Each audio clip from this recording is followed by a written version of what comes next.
మీకు తెలుసా? హిందూ పురాణాల్లోని ఈ కథ మిమ్మల్ని ఆశ్చర్యపరుస్తుంది.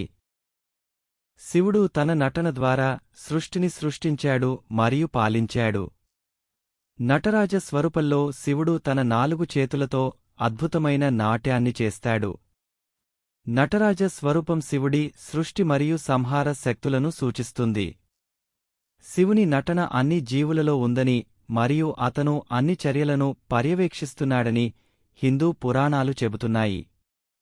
నటరాజ స్వరూపంలో శివుడు తన భక్తులకు ఆనందం మరియు శాంతిని ప్రసాదిస్తాడు. శివుని నటన అన్ని కళలకు ప్రాతిపదిక మరియు అతను అన్ని కళాకారులకు స్ఫూర్తిని ఇస్తాడు. నటరాజ స్వరూపం శివుడి దయ మరియు కరుణను సూచిస్తుంది. శివుని నటన హిందూ పురాణాలలో ఒక ముఖ్యమైన అంశం మరియు అతని భక్తులకు ఆదర్శంగా ఉంది. నటరాజ స్వరూపంలో శివుని ఆరాధిద్దాం. ఇలాంటి తెలుగు పురాణ కథల కోసం సబ్స్క్రైబ్ చేయండి, బెల్ ఐకాన్ నొక్కండి.